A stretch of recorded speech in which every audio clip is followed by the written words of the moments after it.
Ba-boom. Hey everyone.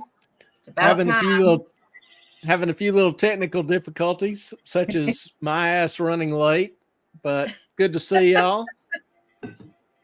Glad to be with you. Appreciate your patience. Hey Melissa, Sky. Hey, Melissa. Hey, I was Scott. going to and hey to Ellen and E Train. Appreciate y'all, joining in tonight. Hope y'all had a good day. For those of you not aware, Ellen is camping out with Jane for the last couple of days. And been sharing with me some of the great and grand exploits, techniques, tools, tricks. Tricks of the That, trade. yeah.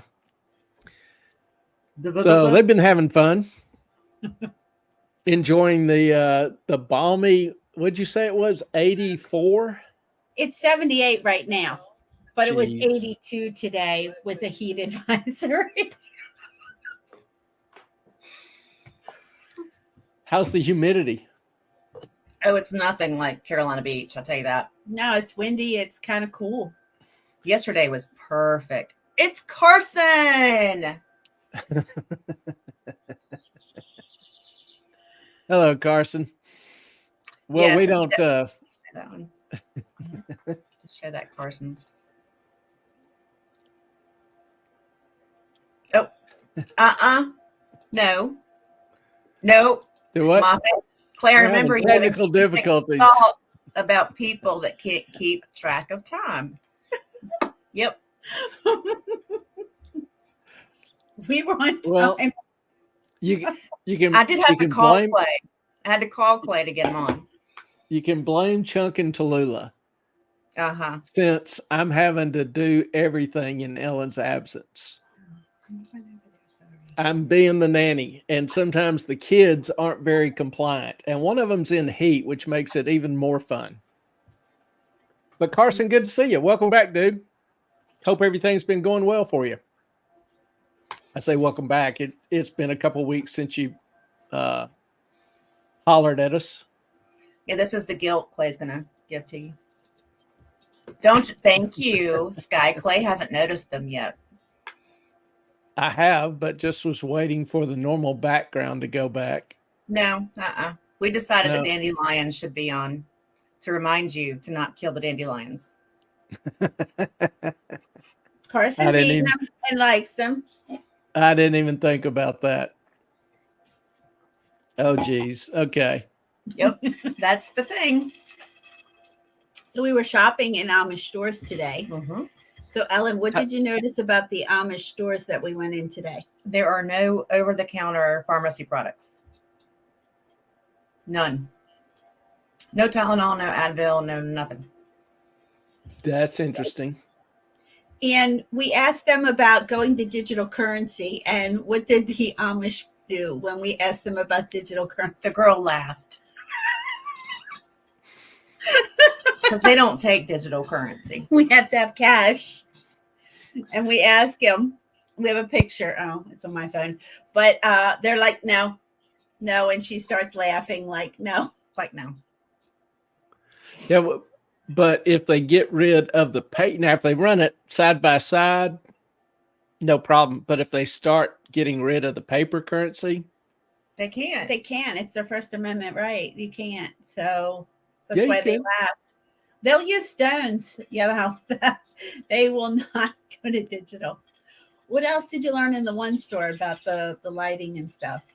Oh, one of the first store that we went to had gas lighting. They don't use any electricity, and that was just the regular or house Amish. Is that right? This is regular. It's different settlement. Yes, we went to different Amish stores so she could see the different settlements. That's what they're called. And the Mennonite, they use electricity. Not all of them. Not all of them, but this store did.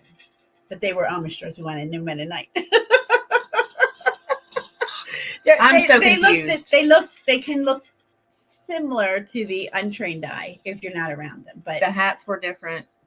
Mm-hmm. The clothes dress, a little different. The clothes are different. So the first store we went in was really an Amish store for the Amish, but because they know me, some of the English people are allowed in. So there was no electricity and skylights and gas lighting. Of course, no air conditioning, but it was cool. That's right. They do call outsiders English. Correct. We are English. Yeah. Now, the grocery store that we went to will have both. We'll have Amish and English there, but it's a much slower pace. We're waiting like 10 minutes at the meat counter. I was like, oh, well, they will only do the jobs at settlement, will only do the jobs that are assigned to them.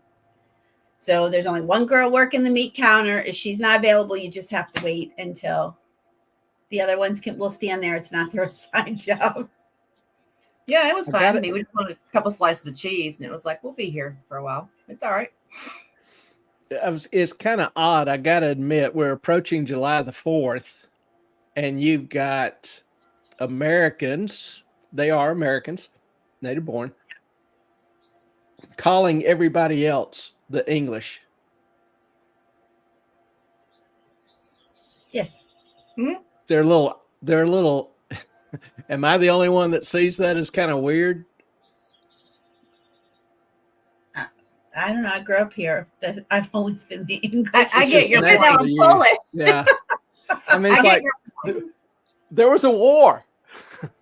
We're celebrating it in 2 days the victory of it. Yes. so that we would no longer be called English. But anyway, the Carson. Amish are, to me, the Amish would be great people to live around. Great neighbors. Good. Aren't they? Good people You've doing it, yeah. seen the settlement behind my house, so it's pretty quiet here. Nothing really goes on here. It's safe. I love Carson's comment. Politicians must be Amish because they use gaslighting all the time. And I mean, That's a good one. Does this change colors? Yes. Warmer. There you go. There you go. see, Jane, I told you Ellen was high maintenance. No, she's not high maintenance at all. What do you mean? Wanting all these color changes and everything. Oh,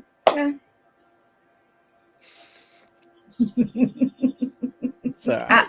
I am me, That's all right. I was just kidding you. but Right. hang on. I gotta show you some of the things I got you. oh yeah, she went shopping, and of all the different Amish products. shopping. Well, the Amish stores. So she wanted to get some of the stuff from the Amish stores. She was actually looking forward to that for a while. These are the things that I didn't tell you about on the phone, but mini pies. They make mini pies. apple Interesting. and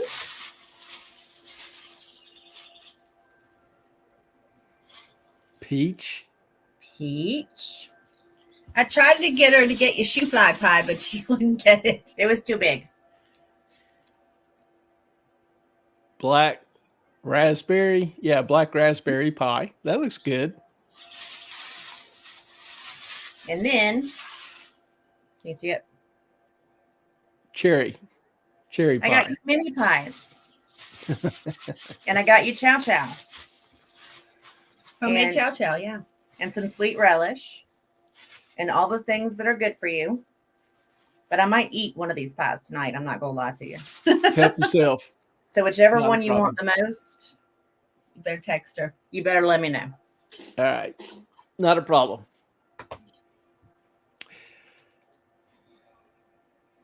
Anything else y'all covered today?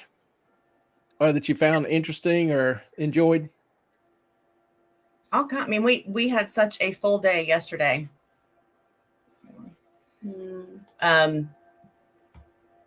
With all the cooking. So today, of course, I slept super late. And Y'all, y'all both are a little Bidenish right now.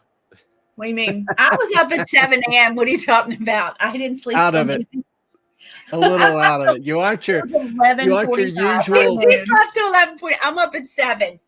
effusive, Two logs, the bubbly. mail, laundry done, the house cleaned, everything put away. I was snoozing. She's the guest. She goes, "Why did you wake me up?" I'm like, "Well, you're on vacation. I let you sleep in." That's funny. It was I'm appreciated. glad to have you. Melissa, I do miss black raspberry and tea berry ice cream. Now, Melissa, are you from Pennsylvania? Tea berry. What's a tea berry? Don't think I'm familiar with that. Not around here. I've had like tea berry gum, but not ice cream. Interesting. Yes, where are you from? She said she's from here? Pennsylvania. Oh, She is. I think she's near the Poconos. okay. Right, Melissa? Didn't you say you were born near the Poconos? That area? No, we did have wild raspberries, so she got to try the wild raspberries, and I showed her pokeberries, and then of course all my gardens and stuff. So she got to see all that. They make tea berry wine too. Like dandelion wine. Interesting. I did get you some dandelion coffee. I'll try it. It's with the Amish drink. She got it in the Amish grocery store. Mm-hmm. That's funny. I'll try it. Did you get the Can't say it. or no? He just kept thinking that you knew a lot about mushrooms It's a different. It's not. They're not ours. between Philly and the Poconos. I Okay. thought. Yeah, I was thinking mushrooms wouldn't be that bad, so I bought a book on mushrooms, and I mean it's like Tolstoy's Tolstoy? War and Peace. Oh yeah.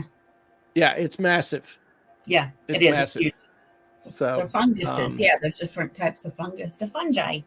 yeah, I haven't made a whole lot of progress with it. I think I'll just stick to basically shiitake and Lion's mane. lion's mane. I actually will grow some when I get my place. Set up a couple piles of old dead wood and plug it in.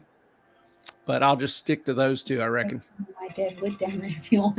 We'll pack it up. Yeah, she's got some extra dead wood if you'd like me to bring some home. Yeah. But I'm kind of worried about there could be termites in there. Oh, that's my car doing. Yeah, I'll wait till I get the farm or whatever to get it set up. Carson, I think dandelion coffee is the roots roasted and ground. You're Correct. probably right. That is correct. It is the roots roasted around. Can Ground. I put it into regular coffee? You just make it like instant coffee. Oh, or you can put it in a pod. You know how you can get a pod for the Mhm. Keurig? Mhm. You can fill that up and do it that way as well. We have a regular coffee pot. Yeah, just make the hot water and Run it through. Run Can it I add coffee to it so it doesn't freak him out? Yeah. Okay. you can. Yeah, cool. Mhm. Sorry, we're working this out here. Melissa, I'm going to dehydrate some mushrooms. Do you use a dehydrator or you just do it in the oven? She got I a thought about dehydrator. getting a dehydrator. Yeah, I You- knew she was you- going to. I didn't know if you'd gotten one yet. You can do if you have a convection setting in your oven, you can just use the convection setting in your oven. That is what a dehydrator is. Just keep the temperatures under 145 degrees. Ours doesn't do that. Yours can't get that low. Like mine can get that low. My stove can get then crack the door on your oven. But yeah, you can do it that way. Let's not dehydrate green bean. My parents got green bean a dehydrator. Oh, got green bean. Okay. I read that wrong. I'm a little dyslexic, so I do apologize. I thought my parents got a green bean dehydrator. I was like, let's not do that.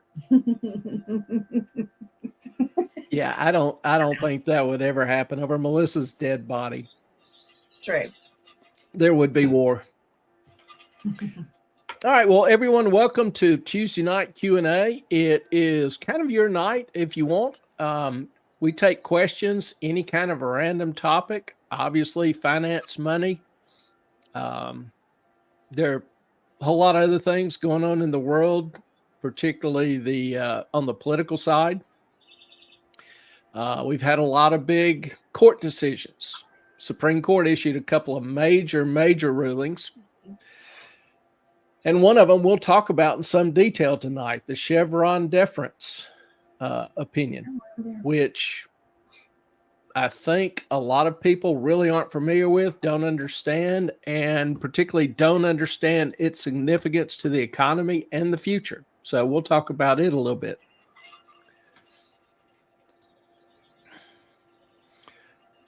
Tell your list Dexia to get itself straightened out. Get it, dyslexia. He got it back. Never mind. It's the Roo. It's the Roo. She's got the shrillest bark.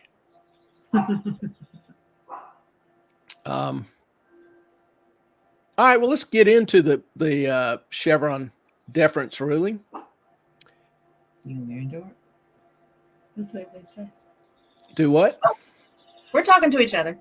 Yeah, your mumbling comes across. I don't know if you're talking to me or somebody else, but You'll know if I'm talking to you. I will show you this little button. It's called a mute. I'll show you this finger. It's called the middle. Just a quick little click. Anyway, as y'all can tell, Ellen and I are very good friends. We kind of like to give each other a little ish here and there, on and off the air. So, Chevron. Supreme Court this week overturned a decision that had stood for over 40 years. And I don't know how many of y'all follow social media or have an active social media page. Not me. And that's something I also want to bring out. We have a couple of people who do have their own prominent social media pages. Melissa and Sky Ricky both do. So if we can find the links to those and just post them for everybody. And if somebody else has some other member of the family has a social media site they're trying to grow or whatever, just, feel free to post it. We want to, encourage, help friends or family wherever we can. We're trying.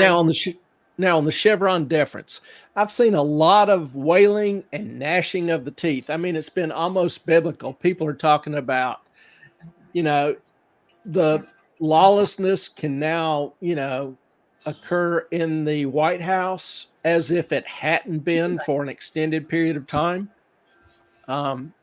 Some of them, say people's lives are at risk because now the president can freely order executions, just whatever, kind of insane or at-risk items you can imagine. And that, the current star of the show is Mr. Caroline, who seems pretty content. Oh, yeah. He's pretty chill. So I have a question about this ruling. Do you think it will now give the states more power to do regulatory now that really the federal government is kind of stuck with guidance unless Congress passes something? Long story short, I do. But before we get into some of that, let me detail what exactly the ruling did change, what the history of the ruling is and what it did change. And then we'll talk about that particular question a little bit more. So let me just defer that for a minute. This ruling is not just raising a lot of emotion. I'm confident it's modestly important for the country and the future of the economy. So let's take a minute to highlight it. The actual suit was filed by a family fishing company that was literally being forced out of business due to the National Fisheries Service, an extension of the Commerce Department, the agency, federal agency, federal regulatory authority. And it was charging this family fishing firm $700 a day to monitor the company. Now, $750 a day, that comes to $255,000 a year for a small family company. And that's an expense that doesn't generate a dime of revenue. And let's face it, fishermen aren't making a killing anywhere in this country as it is. So, massive fees, which obviously increase the company's cost of business, makes them charge more for their product, which has them sell less of their product. It's a good way to put the company out of business. Well, the company sued, saying federal law does not permit these types of charges. The agency just arbitrarily decided to implement the charge I don't know, in 2012 or 2013. Now, the basis or the authority that the agency claimed for this random charge was the Chevron deference decision of the Supreme Court 40 years earlier. In that time, the SCOTUS, that's short for Supreme Court of the U.S., SCOTUS ruled that regulators should be given deference. It was a lawsuit involving Chevron. And the Supreme Court held that regulators should be given deference because they are, quote unquote, the experts. So their interpretation of the law, and that's key, interpretation of the law should receive some proper and due deference. Well, as you can imagine, the regulators loved this, and their interpretations grew, and they grew, and they grew, and they grew. They loved their power forever. Anybody know where that particular comment comes from? If you have kids, you probably do. The Grinch. No. It grew and it grew and it grew and will love you forever. It's a book titled I Love You Forever. And it's real popular to read to, toddlers, small kids. I obviously read it to my baby a bunch, so it rings a bell, a very intimate bell. But anyway, so the courts allowed them to stretch their interpretations, gave them the deference, even when the interpretation turned into creating. If the law was silent or didn't say something, they would just fill in the gap however they wanted. Now, the agency argued this very point. They said that, the law that they were operating under was silent on this fee, which they told the court it was their cue to speak. So, in other words, Congress didn't regulate, punish, or charge the agency. If the Congress didn't regulate, if they didn't charge, set fees or the ability to charge fees, then the agency bureaucrats, unelected government officials, had to fill the gap. Silence was no longer silence, but authority under the Chevron deference. I keep wanting to say defense. Silence became authority. Silence became new laws. So the deference to regulatory authorities gave the regulators almost unlimited power to do as they pleased, including punishing certain companies or certain industries they didn't like and favoring those that they did. So looking at a few examples, this kind of interpretation / creation is how the EPA can impose extensive costs on power plants with no consideration of those costs, the efficacy, or the outcome. They don't have to consider the implication or consequences of anything they do. They can just do it because they want to do it. The EPA also sought to regulate not only power plants, but the entire electrical system, the entire electrical grid. Think about what fun that would have been. The FCC, Federal Communication Commission, they attempted to regulate greenhouse gas emissions, not just in the TV industry, but nationwide. What the hell?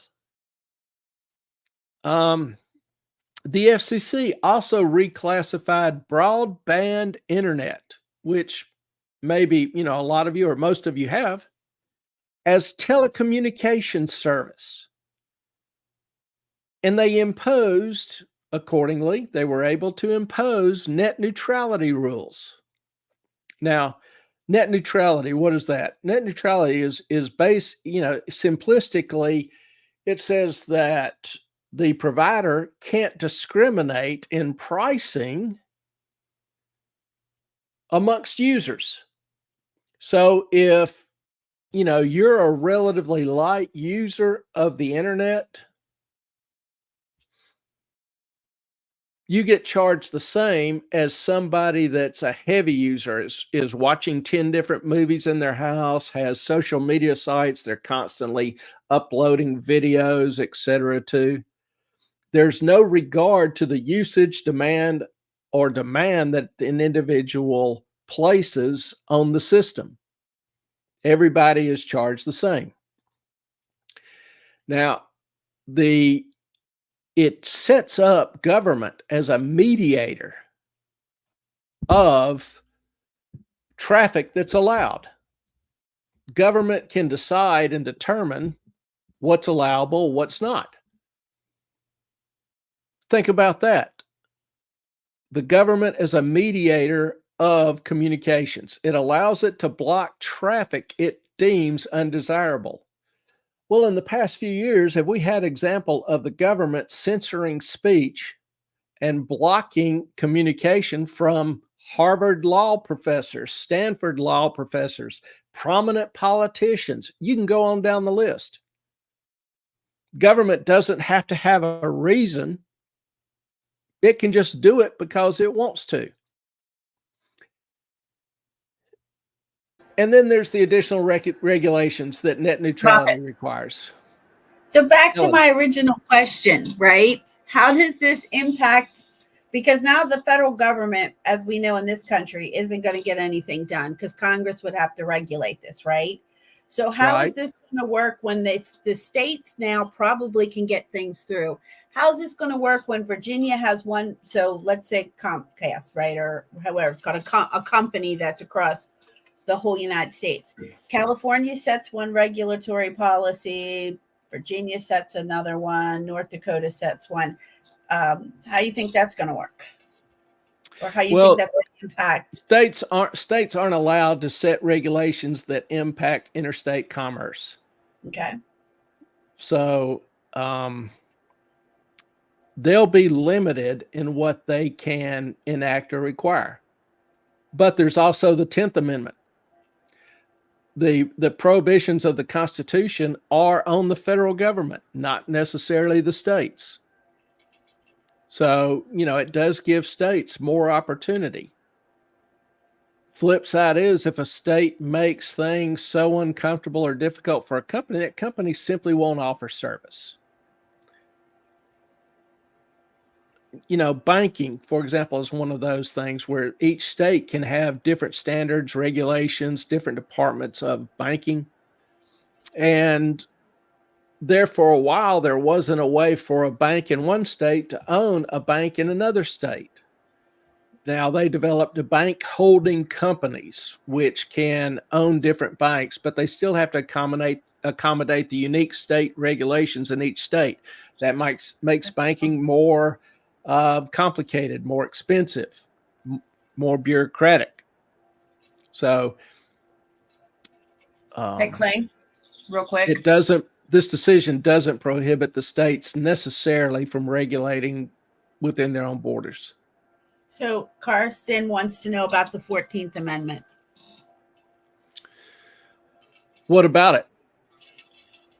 That's what he typed, the 14th Amendment. Yeah. You can have. Well, the 14th restricts the states from abridging the rights of citizens, of individuals. So a state can't make a law restricting the freedom of speech or the free exercise of religion. Those things, it can't restrict the individual from their constitutionally guaranteed rights, the right to vote. So you're saying if I have a company that I operate in different states, and the states you have could face yes, and the states have different regulations, and I comply with those regulations in each individual state, what's the problem? There's not that I see. So why can't they do that for other larger companies? They do. Am I just confused? But that's not, or we didn't, yeah. Because the federal government can't regulate them as easily now. And Congress would have to do that. So that was back to my point of the states now have more power to regulate unless Congress does something. I don't think the states have any more power. They've always had the power as long as it doesn't impact interstate commerce. They don't have the power or the authority to regulate or control anything related. And sometimes it's a distant relation to interstate commerce. Now, I also want to say, I'm not an attorney. And I don't want to, get in the nuances of all this because it's beyond my skill set. So I want to, I'm trying to speak generally, and I want to kind of stay in that lane. Sounds a lot like, yeah, sounds a lot like firearms and concealed carry laws. Mm-hmm. Yeah, there's a big debate on that. And the Supreme Court in Heller and some others has started to apply national standards to local and state gun laws, but they haven't been terribly clear. There's still some ambiguity. So that's, you've got freedom of speech, which is universal. You've got freedom of religion, which is universal. All of these are First Amendment. You've got freedom of the press, which is universal. Then you've got the Second Amendment. The right to carry shall not be infringed. Not so universal. And, all of the constitutional rights, traditionally, people and lawyers and whatever have been fairly clear on your right ends where my nose begins. And you have no right to do something that's injurious to me or my property. You have the right in your home and your privacy to do pretty much whatever you want, as long as it's not planning violence against somebody, overthrowing the country, whatever. Very few exceptions to that, which constitute planning harm to somebody else. The Second Amendment's been in a different league for a century. And whether or not that continues, how much that'll change, it's going to be fun to watch. But how can Carson, okay, go ahead. My thing is, how can the other rights not be infringed on, and yet you're infringing on just one of the Bill of Rights? And I know you're not a lawyer, but that's always been my question. It's a question of a lot of people. Now, there's a lot of people that think that applies only to a militia, like the National Guard. The National Guard actually has I won't get into all that. Bottom line is, if you look at the Second Amendment when it was written, and if you look at the explanation of the authors, when they talked about the militia constituted every able-bodied man in the country. And so they were talking about every citizen had the right. Secondly, it says, well-regulated. Well, back in colonial times, well-regulated meant well-equipped, in good working order, a functioning piece. So every male of age was to have a gun or guns in good working order. In addition, the Constitution allows for Congress to hire privateers to raid the fleets of other nations. So basically, an individual could own a battleship, and Congress would pay him to raid, plunge, pillage foreign lands, attack foreign shipping. How is that not piracy? because Congress authorizes it in a state of war. Oh, okay. So at a time of war, then yes, it's not. Yes, they would retain privateers to extend the effects of the Navy. And, I could go on about this, but I'll just suffice it to say that the Second Amendment has been in a special league 400 years and probably not going to resolve that. Carson, I'd prefer a Corvette for that purpose instead of a battleship. You missed the one before it. I was sorry. I was sitting here looking. Carson, distant relation to interstate commerce. It's kind of like a mosquito and a distant relation to an alligator. I did not have a good euphemism, so I went with what I had. Okay, the next one. Or no. Oh, Hang on. Okay, bye. Tons Jane, of rights. there's a ton of rights that are being infringed on. Oh, That is really one of the central issues, though it's not being verbalized a lot, between Trump and Biden. Trump as president cut the executive branch by 18,000 bureaucrats. He also cut regulations by a third. He believes in a smaller government. So when somebody says he's a threat to democracy, that just kind of makes me laugh. Makes me giggle. Yeah, but the two candidates are very different. One is a big government. If you have a problem, it's government's problem to solve. The other one is it's your problem to solve. You solve it however best you see fit. Melissa, I want to be a pirate. You should live in the Cape Fear region. Well, honey, I want to be a mermaid. We all have goals. I want to be Melissa's pug. Carson, difference between piracy and privateering is traditionally a letter or a marquee. A letter of marquee, I think, is what he was typing. Yes. Congress grants a specific permission of a specific commission to the privateer to conduct actions on behalf of the U.S. government. That's the difference. So they are actually an agent of the U.S. government, a contractor, as it were, of the U.S. government. And, people are familiar with what's the big, they were located in North Carolina. BlackRock. It wasn't BlackRock. Blackwater. Blackwater. Thank you. All I can think of is the investment firm BlackRock. And they basically operated under that provision as a military contractor. Mm-hmm. Sky, our dogs discussions. I can get you Biden or Trump on your show. Yes, you can. We might. I haven't seen your husband do the Trump thing. Yeah, we may need to see a video on Trump, but we may ought to do that one night. That would be hilarious. I don't know what Mark is. Pronounce Mark, says Carson. Okay. Well, we may. He's in French that. Canada. It is Mark.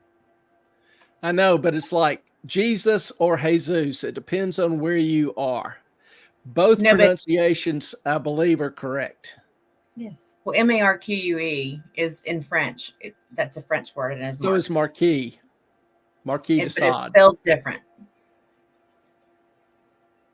Yes, but they're pronounced the same. Both pronunciation, I think, are acceptable. Clay and I will do this just because we irritate the hell out of each other. Yes. Melissa, I can be a mermaid? Okay. Picnic on your pirate ship, honey. How about that? All right. Some other. Thank you, Carson. Thank you. Sorry. That's Marquis and Mark.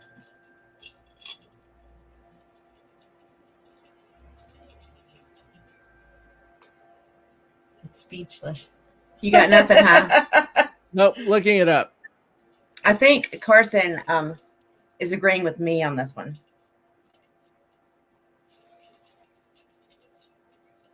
Sometimes he agrees with you, but I took 4 years of French, man. Flip the order, Ellen. Mark versus Marquis. I'm dyslexic, Dodo. I read things differently. And we'll go with the Oxford Dictionary. Marquis.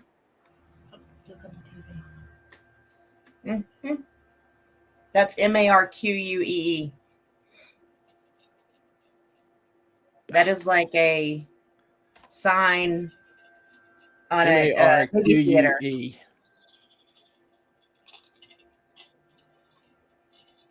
Mark. Better? See, I was right.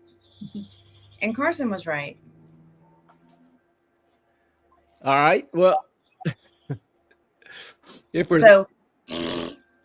we're done with the spelling Nazis, grammar Nazis.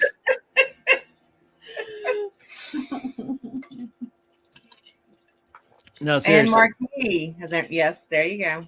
There's lots of things. All the things. Yeah. I talk all day long, and sometimes it's going to happen. I may pronounce something differently than somebody else, or mispronounce something. So it's not a problem if y'all point that out. I'll give Ellen grief because she does it to everybody routinely. It's like her mission in life. But back to Chevron. We're talking about, examples of how the regulators filled in and made up laws. For example, this is how OSHA was able to rule that employers could mandate the shots, the gene therapy shots, the COVID shots for employees or fire them. Is how the National Resources Agency can decide a small puddle is now protected wetlands. It's just arbitrary decisions with no regard to the consequences, cost, expenses, whatever. So the Chevron defense deference allowed the agencies to rule without limit, and the courts complied. If you were found guilty of some violation, your property could be taken from you, your income could be taken from you, your assets seized, all without any due process, without a chance to defend yourself. So SCOTUS ruled that the courts could give agencies legal interpretations no deference at all, which I think is the way it ought to be. Chief Justice Marshall once said that it is emphatically the duty of the judicial department to say what the law is. It should not be up to a bureaucrat. And, that has serious implications. But the key is that was not the only critical ruling.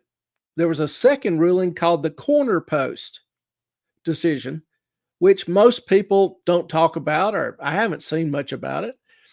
But the Supreme Court ruled that people can sue regulatory agencies for damages, even after the statute of limitations has run out, if the damages are recent or ongoing. So my prediction, and you know how I hate giving specific predictions, but I'm reasonably confident in this one. My prediction, we're going to see a buttload of lawsuits against out of control regulatory agencies. Entertainment will abound. What's the line from Tombstone? What's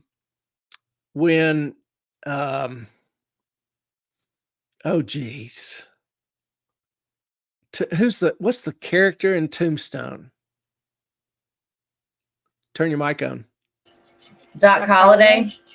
And no, the Wyatt Earp. Wyatt Earp. Could not think of his name.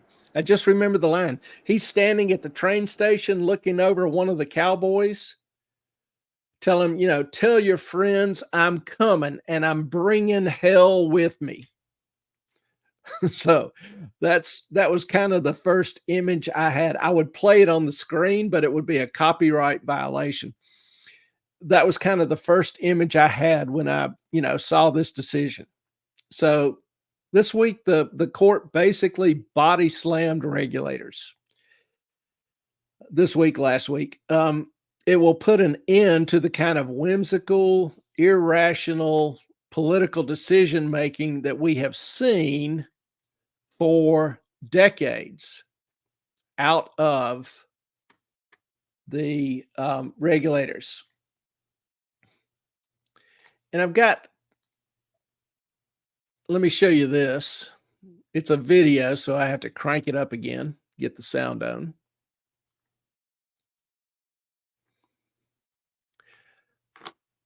This is exactly the kind of thing, this whimsical, irrational, political decision making that the decision that the court put an end to.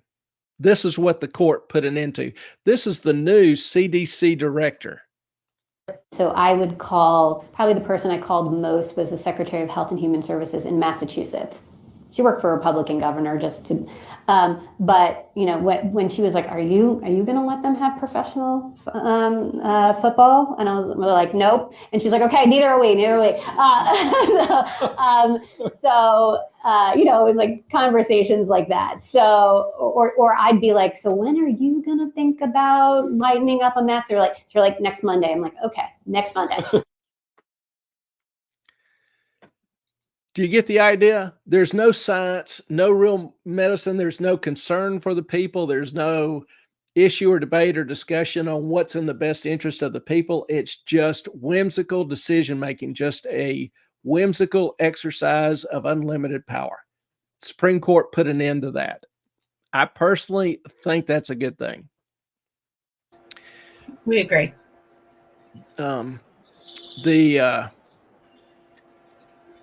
There's also some things in the current administration that this decision may put an end to. Much of the current administration's regulatory agenda, such as its strict new emission standards for cars.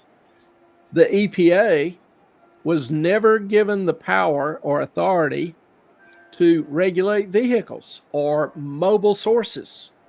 What about the Paris Accord? Does this null and void him signing the Paris Accord? I don't think so. The Paris Accord is an agreement. What it does, the Paris Accord is not a treaty. I don't think Congress ratified it. I don't think the Senate ratified it. I don't. Or did they? So I don't think they did, but he signed it anyway, even though it wasn't ratified. So he signed it under the basis that he could, by decree, implement those ideas, policies, or whatever. This seems to put a pretty severe crimp in that ability, just like his EPA regulations on cars.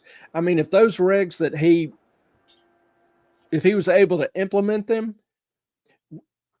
in 8 to 10 years, that would put an end to combustion and hybrid engines. Only EVs would be allowed, or everybody would be on a moped. And this at a time when consumers are rejecting EVs en masse. They've tried them, found them wanting. They don't like them. They're expensive. Well, didn't Toyota sort of backpedal on that and just go more towards the hybrid? Toyota didn't backpedal. They rejected EVs from the very beginning. They've worked on the hybrid all along. They thought it was a better solution. Now, we've seen Ford, we've seen Volkswagen, we've seen Mercedes all back away from their EV. Ford has lost billions on its EV development, plant, construction, attempted sales. They can't sell them. Nobody wants them. Every EV manufacturer is in trouble. Tesla has cut its prices 4 or 5 times the past year and a half. But isn't that affordability? I mean, the batteries are basically buying a new car when your battery's done. It is. It's the batteries. It's the risk insurance on them is getting higher, because if you're in even a small wreck and that battery casing is cracked, your car is totaled. It's not just a fender replacement or a new tire or whatever replacement. The whole car is totaled. Also, and people disagree on the time, but replacing the batteries, you don't have to change the oil in these every 6 months or every year, but every 5-6 years, the battery, degrades to a point where it's only 50% of the mileage or whatever. It's not really serviceable for much. And you want to replace the batteries. Battery replacement will be $30,000, $35,000, $40,000. It's like buying a new car, but that's just the batteries. Secondly, the batteries are heavy. One thing that a lot of people haven't given much thought to is if a lot of people were driving EVs and pulled them into a parking lot, decks, a parking deck, there's a lot of issues whether many of the decks in existence structurally could support that kind of weight. So what is the weight of a EV? And like a Tesla, do you know? It's very, very heavy. I know that a normal car is, a small one's 2,000. Right. Well, yeah, a normal car will be 1,500, 2,000. The smallest Tesla is about 4,000. Oh, okay. The mid-size Tesla is 5,000, 5,200. Yeah, and also, I mean, even Thomas Massey, when he was getting the Tesla battery to run his house, I don't know if y'all saw the Tucker Carlson Thomas Massey interview. Excuse me, but he had to, he went and bought a wrecked Tesla Model S, and then he had to transport it across state lines. And he was like, I realized that actually I had to have like a hazmat because the battery itself is hazardous. And he was like, shit, let me just hope I don't get pulled over for having it on my truck, because once they're wrecked, it's a hazardous material. Yeah. And Melissa and would disposing like of the battery. Yeah. Melissa wants to know who spends 30 to 40 on a car. But I think 30 now is the starting price for a car, at least here in Pennsylvania. Is it really? Yeah. Yeah. Holy cow. New car, yeah. And it's a shame. You can get Toyota trucks for $12,000 or $15,000 most anywhere else in the world. They sell a truck. They don't sell it in the U.S., but called the Hilux. Oh, yeah. And it's just a basic little pickup truck, but it runs and it's great to, like if you were on a farm and you just wanted to throw stuff in the back. I get one. Yeah. You can buy used ones for $6,000, $7,000, $8,000 if you can find one. Like a Gator. There's some a little bit bigger than a Gator, but there are some companies that import them. But if those were sold new at a dealer, but they generally will only come with a stick shift. The steering wheel is on the right-hand side. Some of them don't have air conditioning. Air conditioning is probably the nicest luxury you can get in it. Obviously, no power windows or whatever. They're a basic truck. Don't have all the airbags and safety devices. But so a lot of the expense in cars are due to government regulations. It's like a hidden tax oftentimes.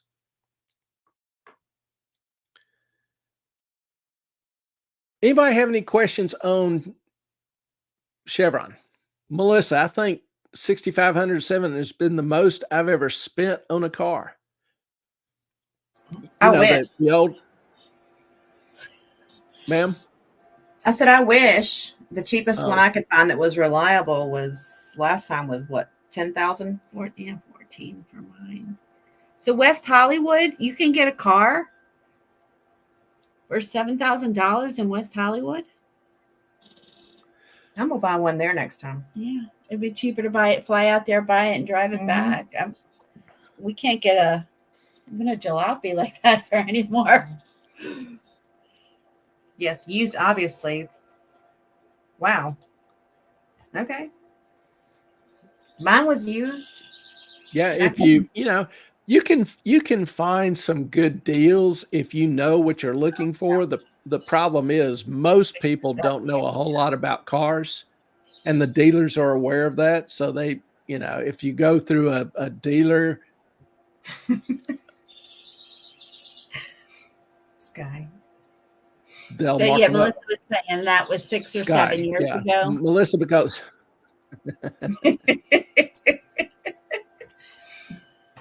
There you go. that's cute, and a lot of truth in that.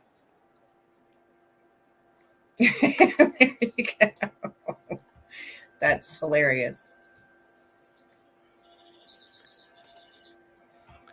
Now, so any other questions on Chevron? That's a huge decision. How will it impact the future? Well, obviously it's going to free up a lot of regulatory burdens on small companies, and small companies are the economic engine of this country and most any country. They're the ones that do the job creation. They're the ones that hire most people, give them starts. They're the ones that build wealth for individuals. So for decades, we have done pretty much everything we can to try to limit and discourage small business startups. All the laws, the regulations have favored large corporate employers who also make bigger political contributions. Not that I'm implying that that's related, but nonetheless, you can always follow the money.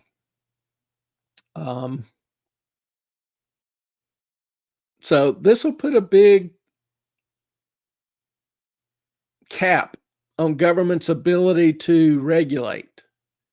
Now, it doesn't keep Congress from passing laws, giving regulatory agencies more authority to regulate and limit, but it's a hell of a lot harder getting something through Congress that's whimsical or arbitrary.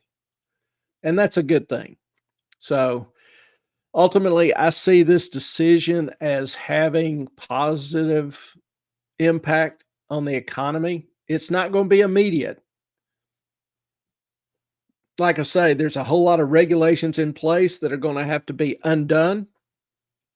That's going to take some time. In addition, for people to, get to a point where they feel confident that, they can start a firm without the government coming in and slapping them down, that's going to take some time. But long term,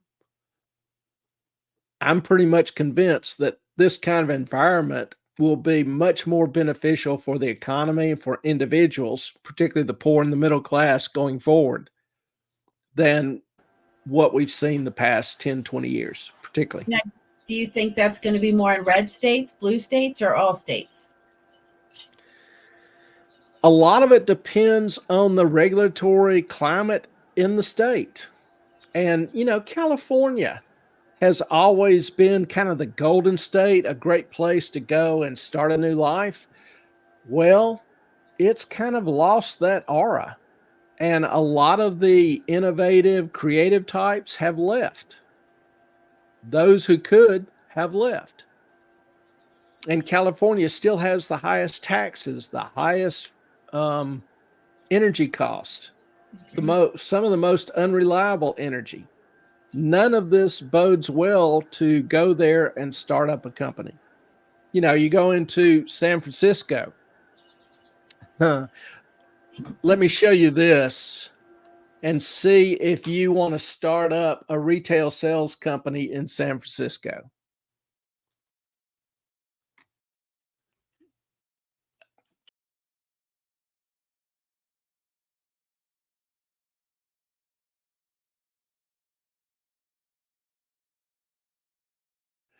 Did you notice this?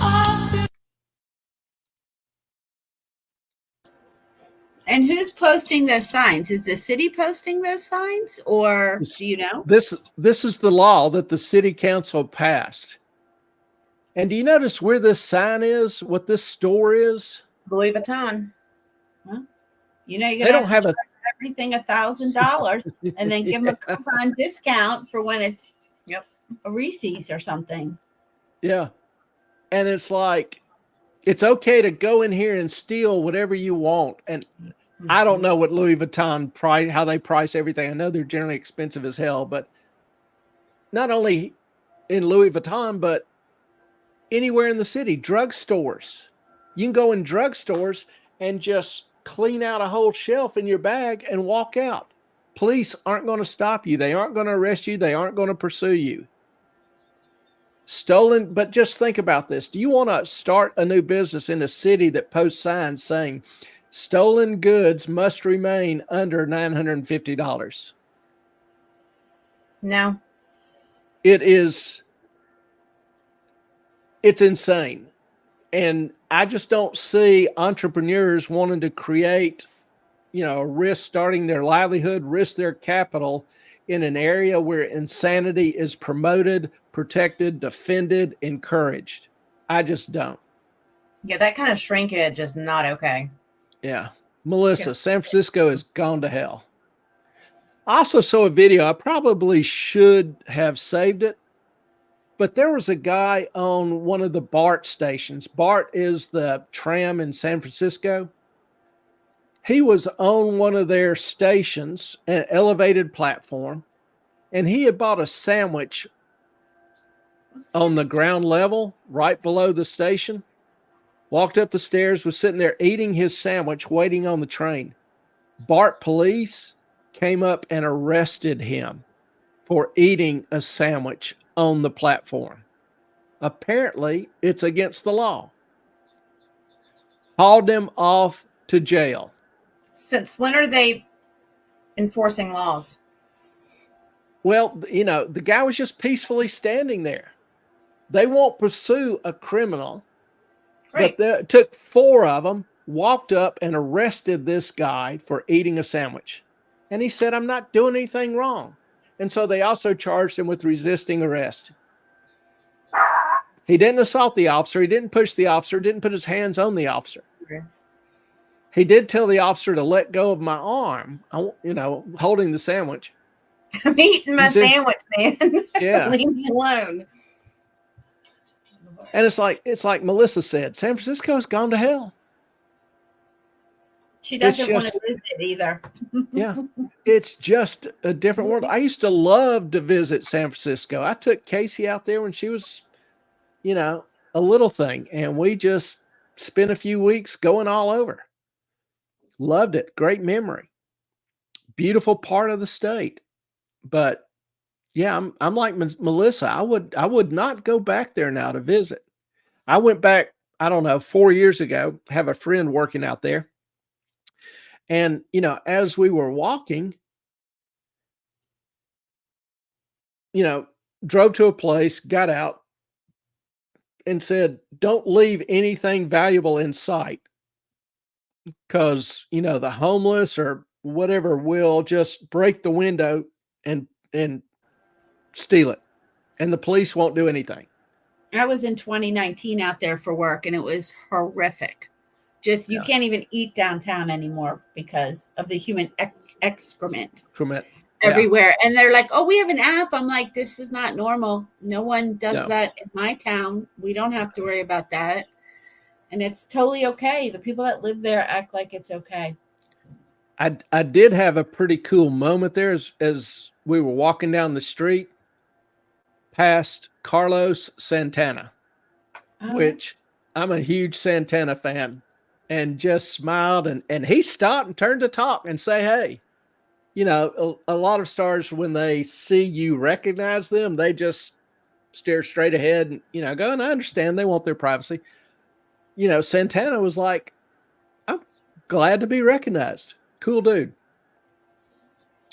Melissa, you can leave anything in your car. People will leave their trunks open. I think she meant you can't leave anything in your car. People will leave their trunks open. And they're still one of the most expensive cities. Yeah, when it falls, it will fall hard. I think some signs are already that businesses, firms are leaving Silicon Valley. A lot of companies have left there, leaving there. Well, isn't Tesla are they closing that Tesla plant in? I don't think they're going to close Vermont? I haven't heard that they're going to close the plant. They may. I'm not saying they aren't, but I don't remember that. But they're moving a lot of people out. A lot of other firms are moving out. Some of the ones with big, huge investments there probably won't move out anytime soon, but they won't be expanding there. They're building, like Apple's supposed to build a big complex outside of Raleigh.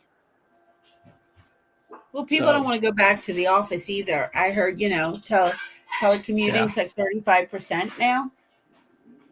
Yeah. And, I've had a lot of students that don't want an office job, which I kind of get on them. I think it's detrimental to their long-term career to just sit at home, because oftentimes many of the opportunities you have, particularly in finance is a trust industry. You're going to be handling people's money and ideas about money, et cetera.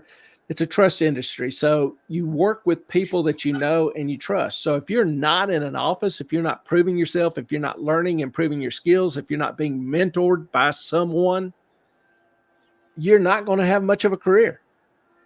I think it's hard now because I work in finance. So the most experienced people now, we work from home. So the value you would have gotten from us, the older people showing you and teaching you and doing, well, they're home now. So you can go in the office, yes, and get the office gossip and learn how the office works. But truly, you're not getting that experience, I don't feel like, anymore. You're not. You could be mentoring somebody. You're not. And there's a lot of people like that. And some companies, Morgan and some of the others have tried to get everybody back in the office at least 3 days a week. And there's a lot of resistance to that. So I don't know what's going to happen going forward. There's going to be an awful lot of knowledge, experience lost, and you can't have people reinventing the wheel every new generation, every new promotion, without somebody to help show them the ropes. It's a big problem, and it hasn't had quite enough time to manifest the consequences, but 5-10 years from now, we'll start seeing it. I agree. I mean, I think part of the problem too is just that they're not getting these first jobs in McDonald's or 7-Eleven or wherever your first jobs are, right? And you learn that you have to be responsible, and you learn that, not everybody can do the job that you do. And those basic things that you would have learned with those first jobs. We have people applying that are in their 30s and never had a job before. Yeah. And they've missed out on all those learnings that when you come into a job, you have those skills, those life skills that you learn that make you a better employee. Yep. And that's that knowledge, that experience is being lost. And I just don't think that'll have good consequences. It's a lot of people worry about AI taking jobs. And I think employees' unwillingness to learn and expand their abilities and skills, they're the ones at risk. You could probably do better using AI instead of them. So, and Melissa has a comment for us. They think they don't have to suffer like the rest of us did. Pain's, people don't appreciate pain is a great educator. I still have t-shirts says pain is good on the back. Extreme pain is extremely good. Pain has value to humans. Humans aren't made to live always a healthy, happy, joyous, peaceful experience. You have to have a little rain in each life. You have to have a little storm. You have to have a little pain. That's how you learn. When I talk and teach my kids, I will share with them my failures, not my successes, because I learned a whole hell of a lot more from my failures than I did my successes. My successes only made me arrogant. True. Because I started attributing it to my own genius, my own skills, my own great hair, good looks, whatever. Preference in scotch, whatever. But yeah, you got to, little kids, starts at little kids. Moms will tell you, don't put your hand on the stove. Don't put your hand on the stove. Well, when do you learn to listen to mom? After you put your hand on the stove. Pain's a great educator. Melissa, tongue in cheek. It may be tongue in cheek, but it's a lot of truth to it too. You kind of hit the nail on the head there.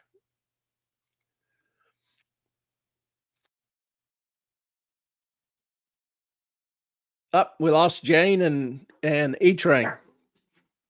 I'm used to E-Train kind of walking out and then, coming down and grabbing the dogs and doing whatever. But I had the sun shining on my face. I had to that's shut okay.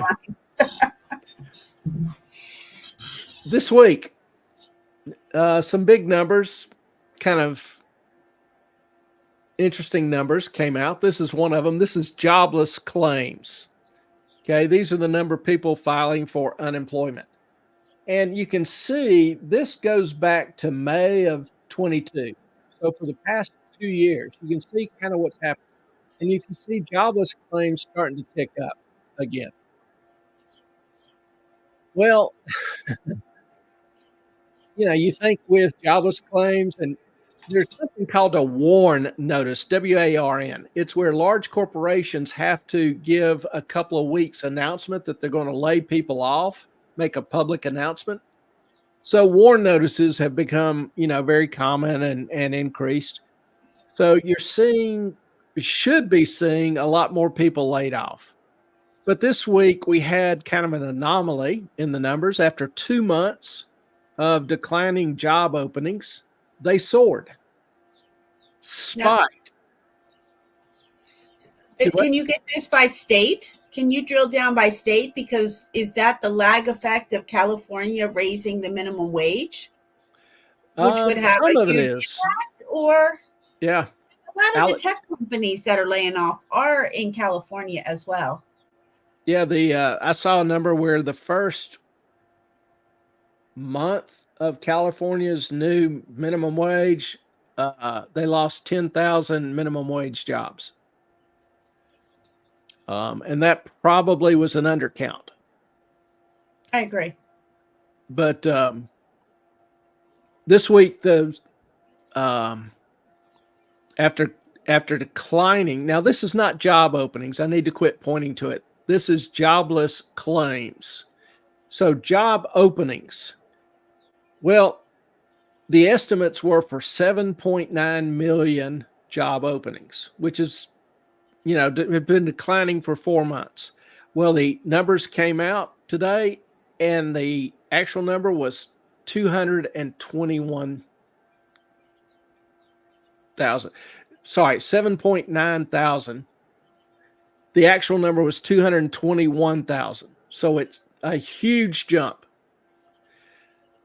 So is everything good now? Can we go around yelling, all is well, all is well? Well, the devil's always in the details. You have to look at the numbers. And if you look at what accounted for that spike, part of it was the last month's number was revised downward even further. So you had a larger increase because of that. Secondly, out of that 221,000 new jobs, new openings, right, 180,000 of them were government.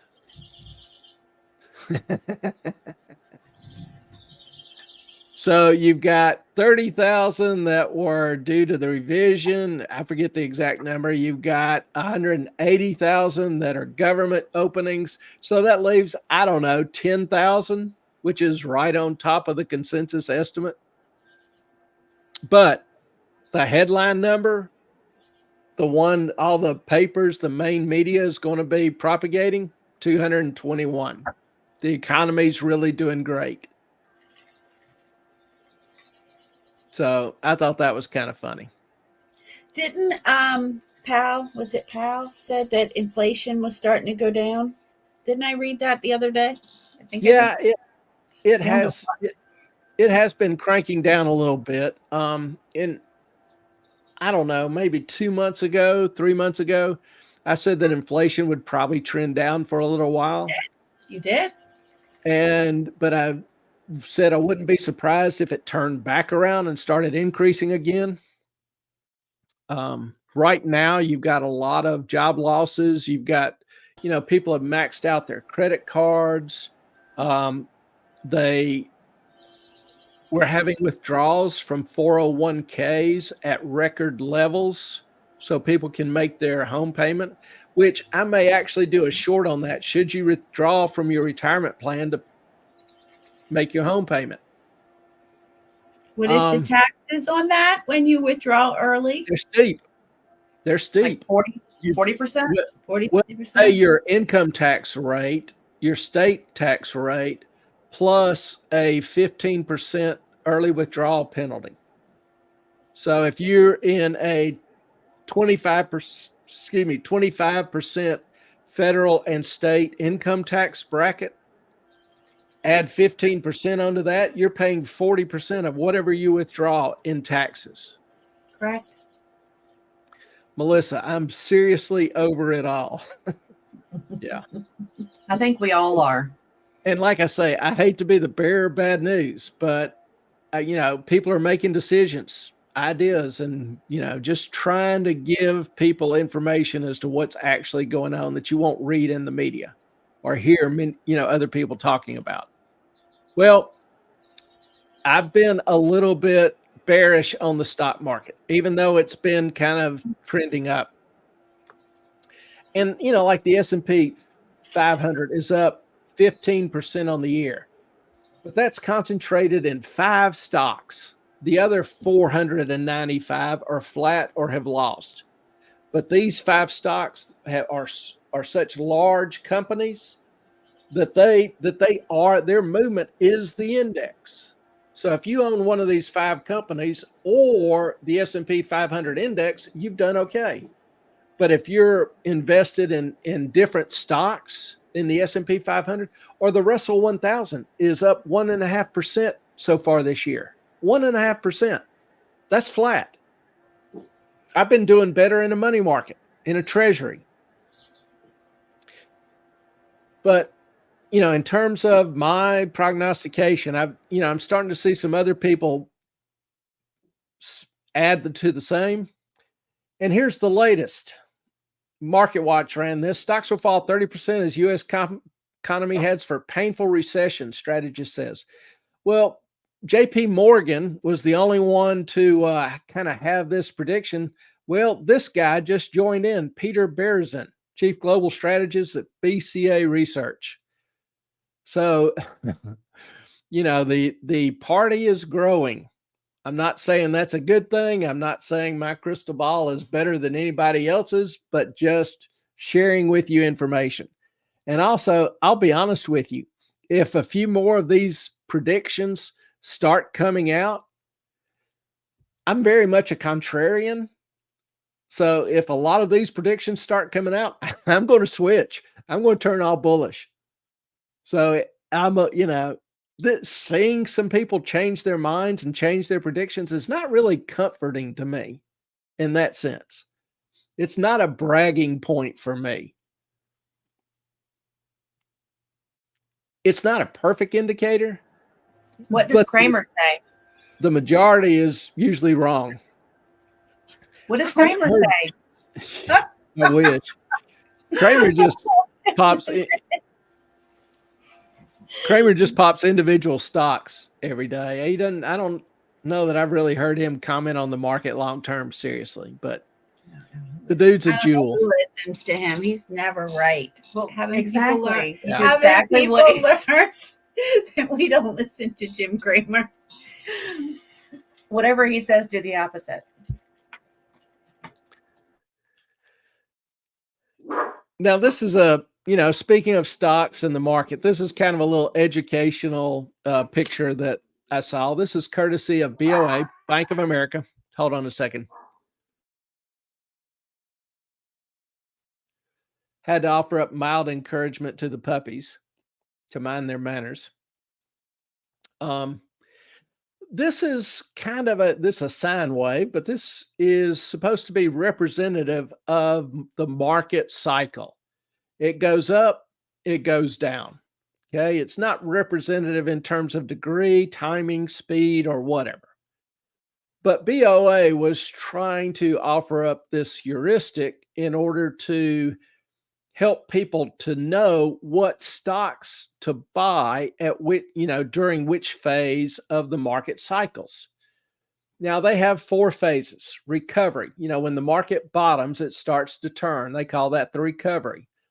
They say buy value, small size, small cap companies, high risk companies. Once it, has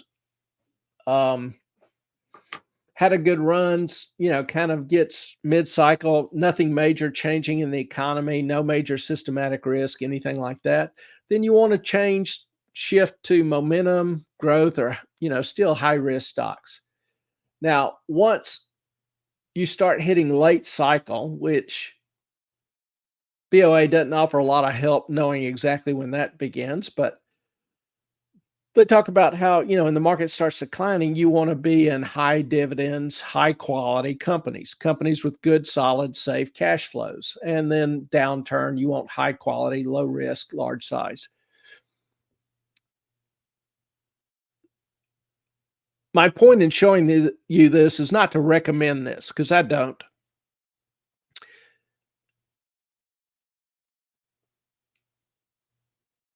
I would, trying to figure out how to word this. For individual investors, for smaller investors, I generally recommend mutual funds. And you can find mutual funds that invest in these different philosophies, in these different sectors. But even trying to time and switch in between them can be complicated and difficult. So I'm really a 2-phase investor. I don't try to time the market on daily or short-term basis. I have never seen anybody do that well consistently. There are some out there that maybe do. I'm not excluding that possibility.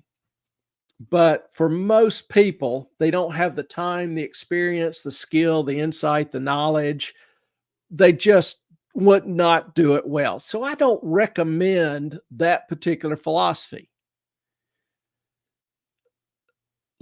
What I recommend and what I generally do is I'm a 2-phase. There's the recovery and there's the downturn. Now, I think individuals who follow certain basic trends, certain basic information, can look ahead and say 6 months from now, a year from now, will the economy be better off? Will companies be more profitable? Will new companies be starting up? If you answer that yes, if it's your belief that that's a yes, then you want to invest. And you want to invest in companies that have the best opportunity to thrive during that kind of growth. Like right now, if my hand were forced and I had to invest, I would probably invest in energy, uranium, even oil and gas. I would not necessarily pick AI because it is so overvalued right now. We still live. Can you I not am see anyway. it? Yeah. Are we? It says live. Yeah, we can see it everywhere. Yeah. We've got 4 screens everywhere. And Clay, there was just a chart that came out that uranium is on the rise. The price of uranium is going up. Yeah. Yeah. I've been a fan of uranium since probably January, December. Ran ran some numbers, looked at some information on energy demands, particularly with AI. AI to answer one simple question will use 10 times the energy Correct.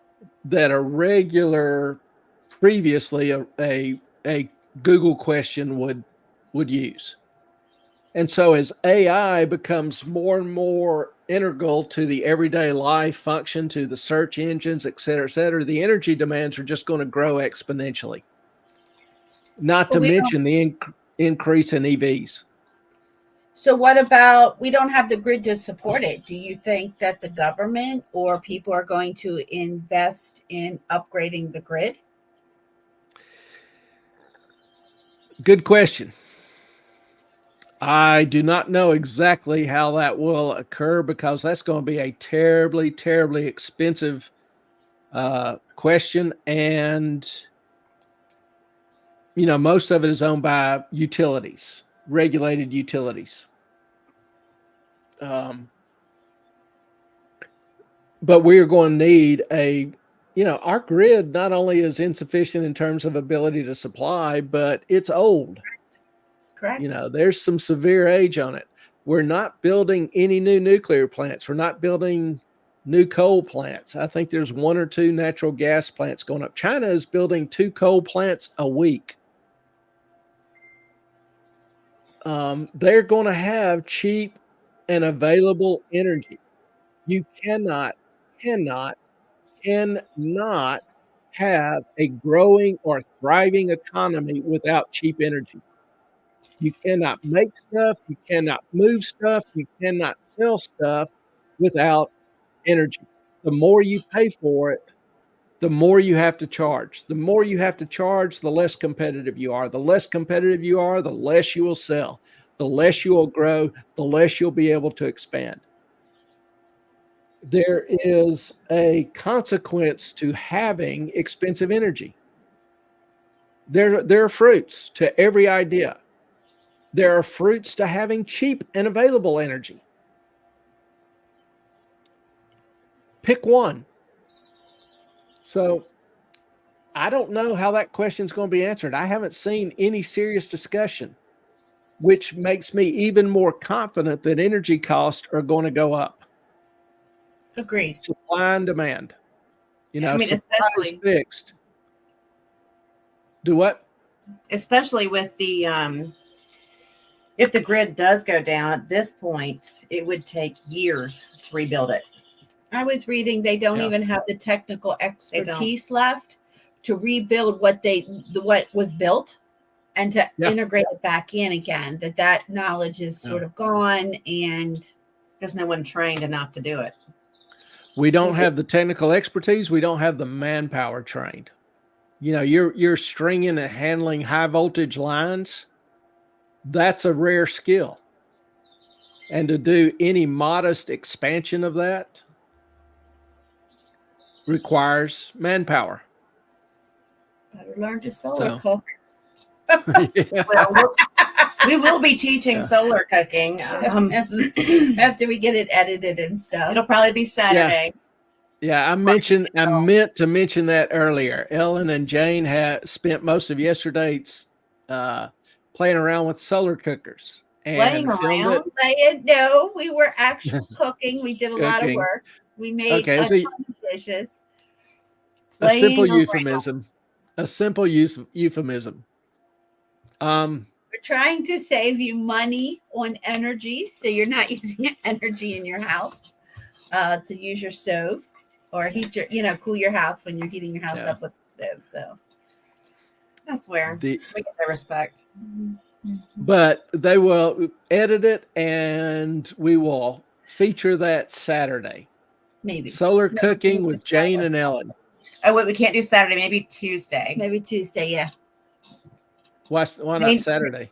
Jane has a new I'm toy. fostering a new dog, and I have to pick it up on Saturday. No, she's getting a new toy. No, a new friend. Miss Caroline. I'm getting a new friend. I'm fostering a friend for Mr. Caroline. Okay, so it won't be Saturday, but maybe a week from today. Mhm. She has to edit it, and then Yeah. we have to go over it. So put it That'll into work. the PowerPoint and all that. Yeah. Take the meat out. And, we do focus on self-sufficiency, not just kind of financial and economic knowledge and information. We want y'all better prepared to take care of yourself and exercise whatever responsibilities you may have should you need to at whatever time you may need to. So we focus a little bit on self-sufficiency and kind of the general category homesteading. We haven't gotten into that a whole lot, but we're looking at doing a few more things. We can talk So- about a few of the things I was going over with Ellen when she was here Mhm. about different energies and different stuff. Mhm. I know she texted some of that to you, Clay, but we can touch on that too at some point. Absolutely. It's So fascinating. a lot more to come.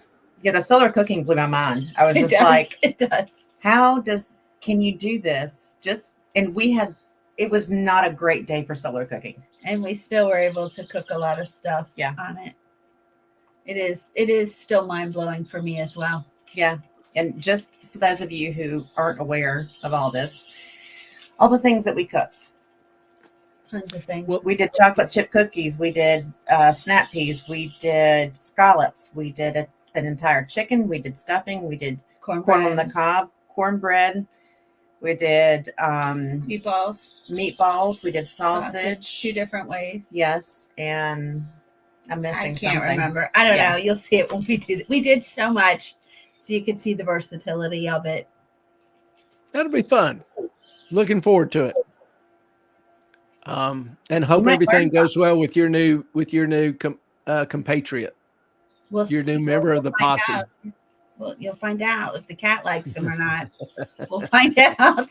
I want some videos of that. I'll send some The videos. introduction. He's a good boy. He'll be happy. He is a good boy. We were talking about this, the basic 2 phases. We do ramble on occasion. It's just part of the fun.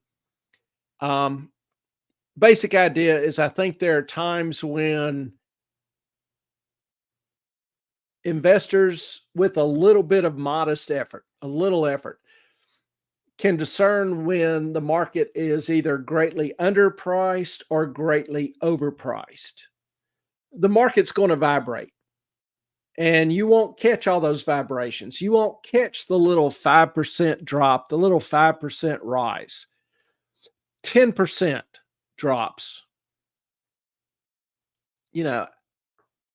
Is that feasible? Is that possible? Not just possible, but is it reasonable? Well, I've caught maybe 80% of them. 15, 20% drops, 30% drops. I've caught every one.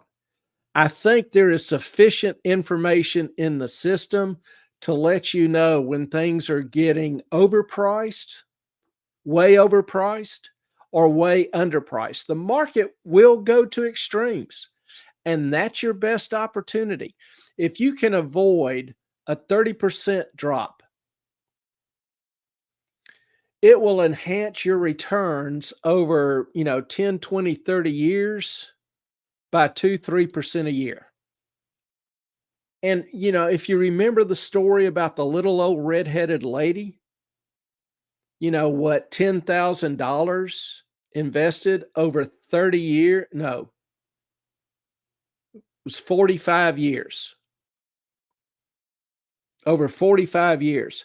At 12% per year, she had 600,000. At 15% per year, 3% increase, 15% per year, she had 1.2 million. Her money doubled. At 8% per year, she had 2.4 million. So when we talk about, being able to avoid those steep declines and buy when the market is far cheaper, it puts you way, way ahead of the game. Like I say, it takes one of 2 things to make money. It either takes money, which most people don't have, or it takes time. Most people have time. So play to your strengths. Take advantage of what you've got.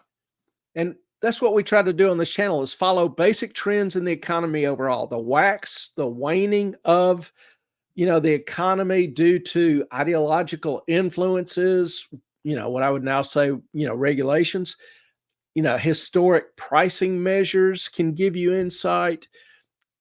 Try to offer some reasonable insight as to the future of the market. Don't do market timing. I never tell you, today's a good time to buy, tomorrow be a good time to sell. I do share with you where I'm positioned, what I think, what I do. Not that I suggest you do that. I'm just giving you information, and I guess, trying to show you I have the courage of my convictions by doing what I say. If that's any, comfort. Now, if you follow that, there's no guarantee that you'll be greatly successful. I like my track record, but I'm not sitting here saying you should follow me. The key is that the market has highs and lows. That's simple, right? Terribly simple. The difficulty, the complexity comes in recognizing when those periods are and knowing how to respond. And most importantly, actually responding.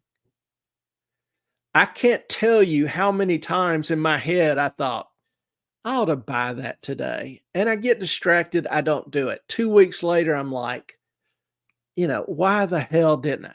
That'll happen all the time. You'll have those little thoughts, but not really acting on them.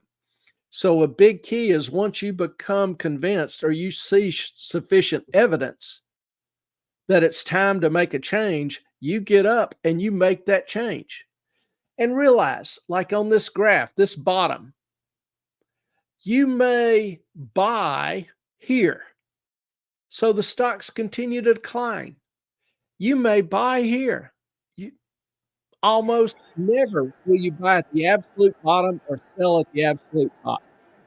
So, Clay, where could people go to find information about companies or stocks, or to do this level of research that you have? I mean, a good part of it is watching this channel, because I talk about the information that I follow. I talk about the economic releases and their implications. I talk about some of the people who I follow. One of the best investors in history is Peter Druckenmiller.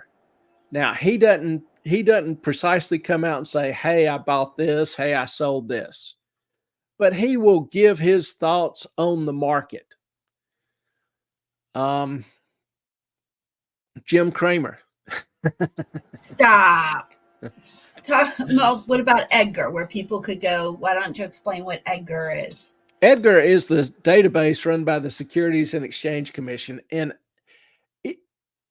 it's the database. Companies are required by law to file quarterly reports, 10Ks, 10Qs, whatever, and then annual reports. And Edgar is the database of all those filings. So it's a little bit complex, and it's difficult to find exactly what you want and pull out the data you want, particularly if you're looking for a long-time trend. It's one reason why I have the Bloomberg subscription. Bloomberg does a lot of that data collection and summarizing. Bloomberg is not easy to use either, and it's expensive as hell. What if you went on Yahoo Finance? How do you feel about people using Yahoo Finance to get this information?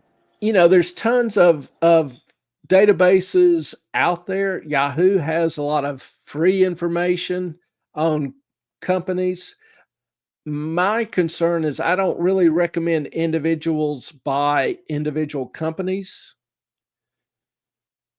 When the market's going up, it's easy to pick out a good stock. Every stock's going up, and you think, hey, I can do this. Where most individuals have difficulty is knowing when to sell, because they don't track that company close enough to know when things are starting to turn. They're not tracking things in the system, the systematic risk, movement in the market as a whole. They're not tracking, or don't have the ability to track 2,000 other potential investments to know when something better comes along. That's why I generally recommend mutual funds for most individuals. One, you can get it started with $50 a month.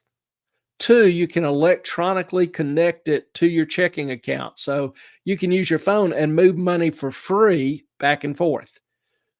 Third, you have some professional managers, analysts, analyzing that portfolio. And there's 8,000 different funds. You can find, if you want AI, you can invest just in Wait a AI. minute, Clay. What app would you use to get those mutual funds and transfer them back and forth? Depends on the company you're with. Like, one that I often recommend is Fidelity. And so, if you want to start Fidelity, you just go online. I have a beginning investing video, and actually I need to redo that and put it up. But I take people through the steps of opening up an account. You can open it with zero funds, zero money. You can start investing with $50. You can set up a regular monthly investment of $50 a month. And how is that different than if you're doing that at work with the 401k? Or is kind of the same thing, but because if you're maxing out your 401k at work, right? And now you're doing this other stuff, how is that different, or how would that affect maybe your taxes? So, sort of like a Roth IRA? Well, you could do it as a individual account in which it's just like a bank account. Any interest or growth in it, you'll be taxed on.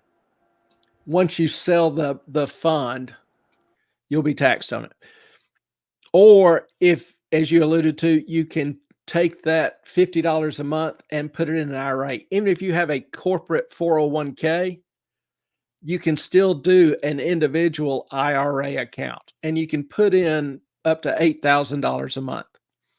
Now, with IRAs, there are two different types. There's a traditional and the Roth.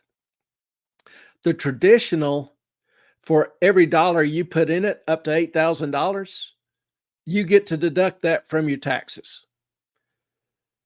So if you invest $8,000 and you're in a 20% tax bracket, that will save you $1,600 in taxes. The alternative, when it's in the IRA, the money grows tax deferred. You're not taxed on any transfers, transactions, sales, whatever. Anything that happens within the IRA is tax deferred. With a traditional, once you retire and start taking money out of that traditional IRA, you're taxed on it like ordinary income, just like it's salary. The alternative to that is another form of IRA called a Roth. And you use the same $50 a month, the same investments, whatever, but you just check a different box when you're opening the account. That's all there is. With a Roth, you don't get to deduct what you invest. So there's no immediate tax savings. But it still accumulates tax deferred, tax free. And that's the big difference. When you withdraw the money once you retire, it comes out tax-free. You're not taxed on the Roth when you withdraw it once you retire. So, if you're in a low-income tax bracket, maybe you don't even pay much in federal taxes, you probably want to do a Roth, because the tax savings now would be inconsequential to the tax savings 40 years from now, when you're withdrawing that money and living off of a fixed income. That saving 20, 30% a year in taxes will be huge. So when are you going to redo the beginning investment video? I've got it all done. Oh, you do? I've got it all done. I just need to sit down and shoot it. So I will do that soon. It's not done. Not done. We're getting there. No. Yeah. Well, thank you. Yeah, I just need to, take an afternoon and sit down and go through it. It's about 15 or 20 minutes, and it details the process on how to open up these things and estimate what the future will be, how to do some estimations based on different returns. I show you a calculator, online calculator, how to use it, those kind of things. So I will get that up soon. Thank you. Thank you. Everyone's waiting again. We'll do it though, right? We'll do it. Also, like Jane said, would ask you to like and subscribe. Kind of helps the channel grow a little bit. We've experienced some new growth. We have, some new people watching. If you haven't spoken up or said, hey, please do. We'd love to hear from you. We appreciate you joining the family. Melissa, and this is a tough damn question. How am I supposed to invest if the bills keep increasing? I have a suggestion. If you have a job where the company has a 401k match, if they're matching up to 3%, try to put 3% in because you're really getting sick. So you are doubling your investment at that point, hopefully. Yeah, if you can do the 401k, obviously because it's deductible and you get the matching, but you should. In terms of saving on a after-tax basis, particularly if you're on a tight budget, Good night, Sky. Good night, Sky. Thank you. Appreciate you being with us.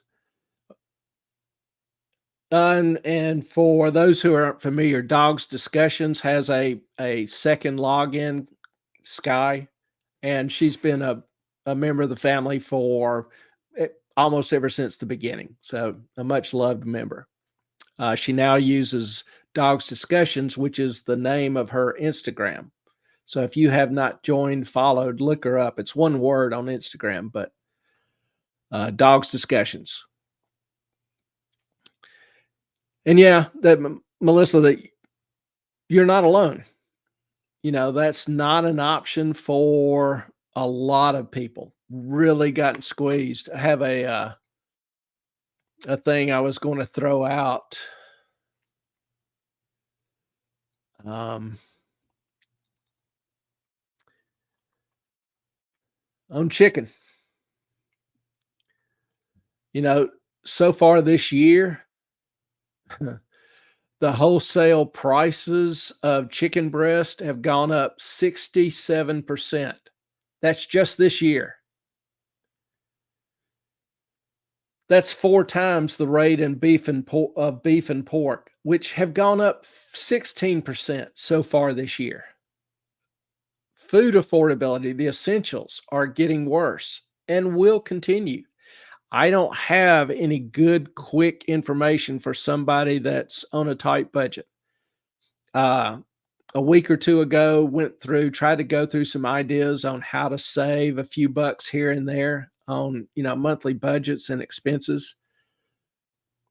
But particularly if you're already doing those kind of things, solar cooking. Save that electricity. Yep. And save your house from being heated in the summer. It's great. Yeah. Even biscuits you can bake. It's freaking amazing. Inflation is a fact of life right now, and a lot of people are struggling, and we don't want to make light of that. We understand a lot of people are hurting. And I see things like this. One thing we don't consider a whole lot, we just look at the price, for example, of a Big Mac. Say, it was, I don't know, I don't even remember. It was $1.20 in 75. Now it's $5. Do we really want to eat Big Macs? How many strands of DNA were in that Big Mac meat? But it's also half the price. I'm just using it for an illustration of inflation and shrinkflation. This is just a good picture. I'm not recommending the food. So not only has the price increased 5 times, but you're getting half as much. And that's just a practical reality of today. So, that's another reason why we encourage people to try to develop some sense of some self-sufficiency, being able to grow maybe some of your own food, or find a way to utilize social media or the web to, increase sales and revenues. Not everybody wants to start a YouTube channel. Sky Ricky is starting one where she just goes out and interviews people walking their dogs, and it's cute. It's very cute. It's just a kind of a feel-good site. It doesn't have to be something complex. Some people have access to a product that other people may want. If you could start selling it, distributing it on Amazon or whatever. The key is not that you're going to make $1 million off these things, but if you can increase your monthly income 5, 10, 50, $100 a month, that helps. So I wish I had a better answer, because that's something that pains me. Because I know a lot of people that are, in that boat and hurting.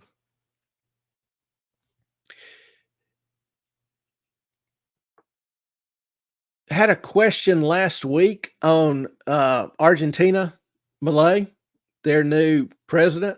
I was asked about him. Well, this week was a big week for him. The opposition-controlled legislature passed 2 of his major reform bills. Now, they made some changes, didn't pass some other little amendments, but he got the essence of what he wanted. And so far, Milei, looking at his track record, what has he done? So far, he's cut inflation from the annualized rate of 1,300% to 4.2% last month in 7 months. From 1,300 to 4% in 7 months. So the 2 bills passed give Milei a lot more power over the energy, over the basically over the entire economic system of the country. He's temporarily. They're not permanent. Doesn't make him a dictator. It just gives him some more power temporarily. Now, Milei's biggest issue, he's gotten inflation tamed, and that's endeared him to a lot of folks. And understand, the legislature that passed these 2 bills is controlled by the opposition party. So even his opposition is having trouble opposing him. That's pretty damn big.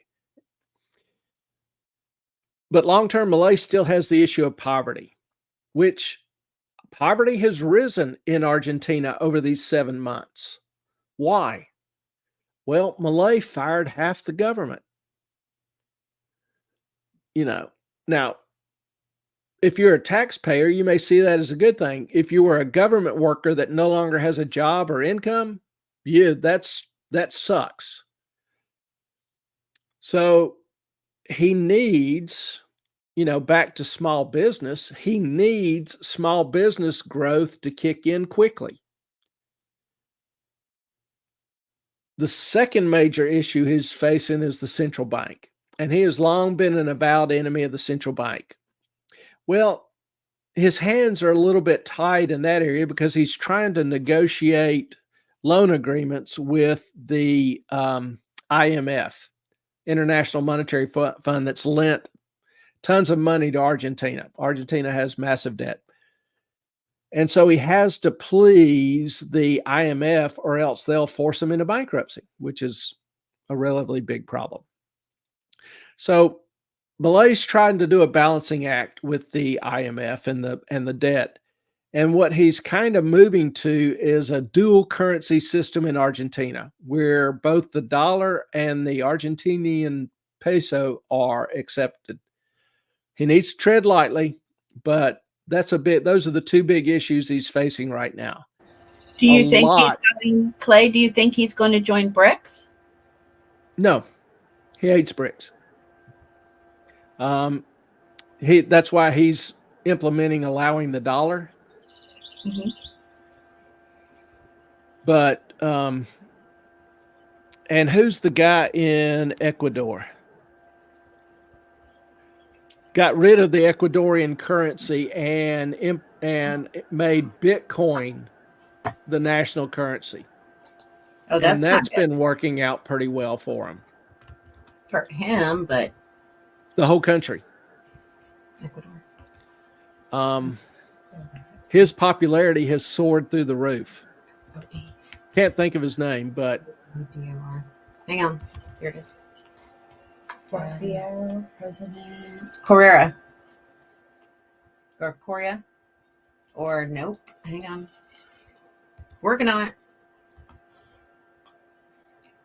Naboya. Daniel Noboa. Is that who you're talking about? yeah.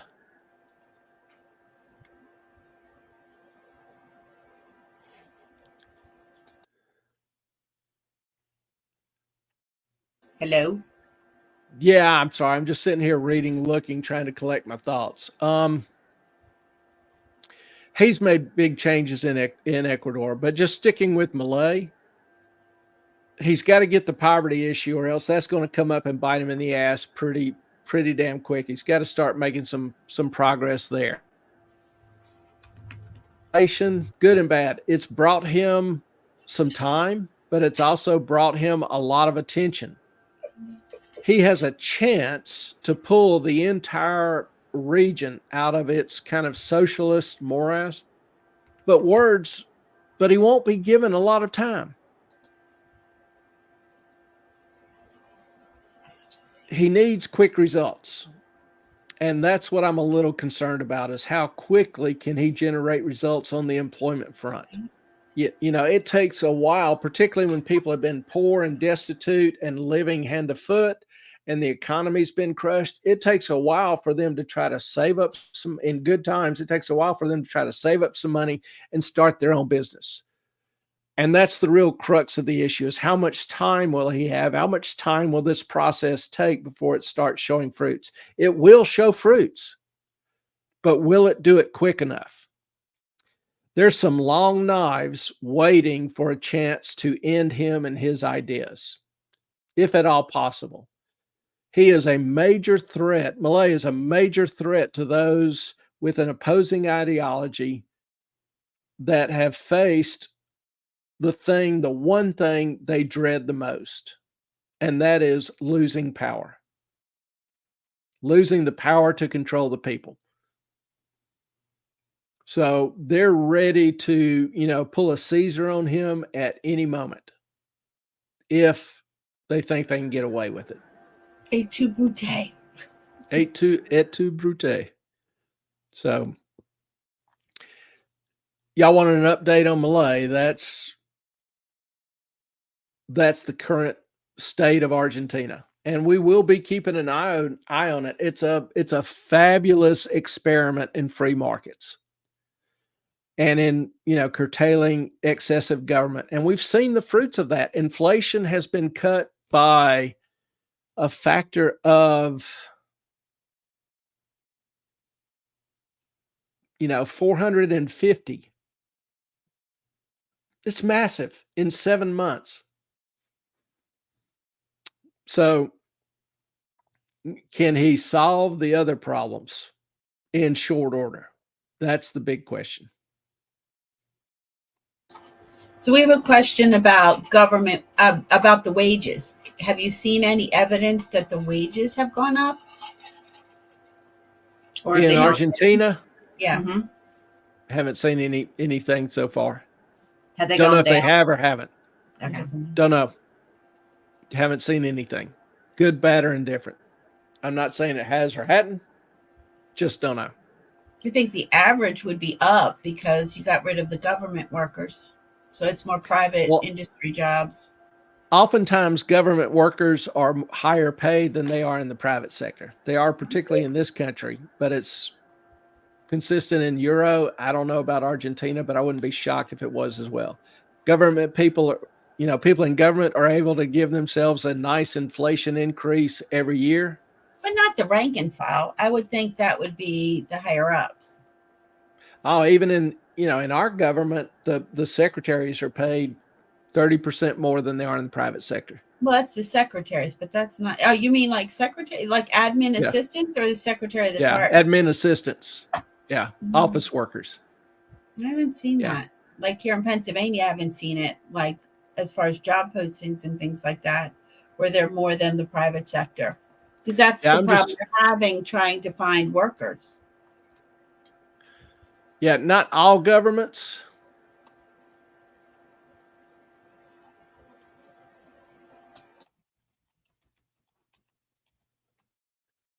Let's see.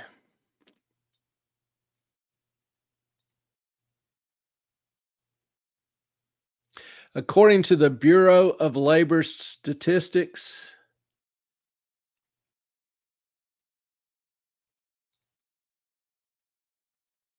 well, let me see here. Find a decent link that works.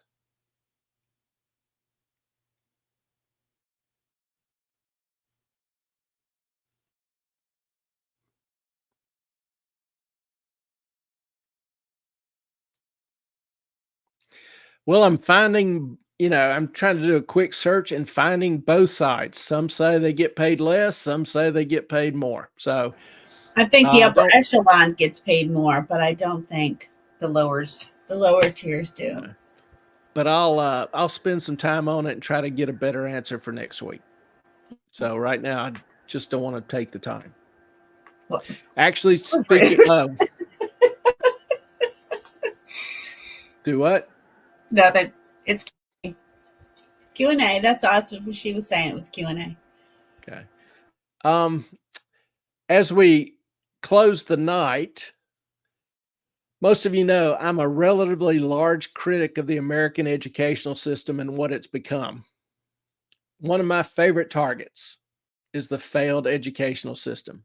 Well, for your viewing pleasure, I give you the latest example of the failure in American education. Are the first all-Black women's team to win the Cross-Examination Debate Association's national championship. This morning, we have two of the team members here. We have Amina Ruffin and Corey Johnson, both here to talk about the major victory. Ladies, way to go. Congratulations. You've made so many people proud in this area. Now we want to pick your brain a little bit as we admire your huge trophy, by the way. That's ridiculous.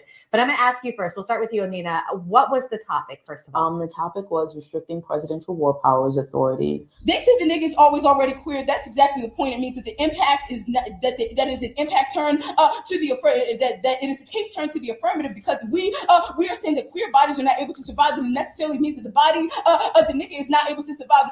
We got the topic in about July, and we started doing our research then. And when the nigga sees these pieces of suffering, that he can only envision himself, that he does not see another nigga that he can feel sympathy for or embrace, but rather that otherness gets obliterated. We've been supplementing our research throughout the season. Man's focus on the object, disfigured, lynching, trauma enough. The insight, the trauma representation that turns into the Black child devouring and identifying with the stories and images the white culture brought up to think. And the way that the status quo works is through whiteness allowing, forcing other bodies to tell narrations of whiteness and the violence that whiteness does.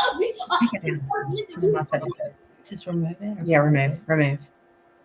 I think he stopped it. Moffat, thank you for demonetizing the channel tonight. Well, that was, wow. Yeah, YouTube is not going to like that. That's okay, because this was important enough for people to see and understand what's going on. If you've ever watched a formal debate, and we have one on our shorts or video, took place in Oxford with he was a former lead guitarist for a band. But does that strike you as a rational exercise in debate?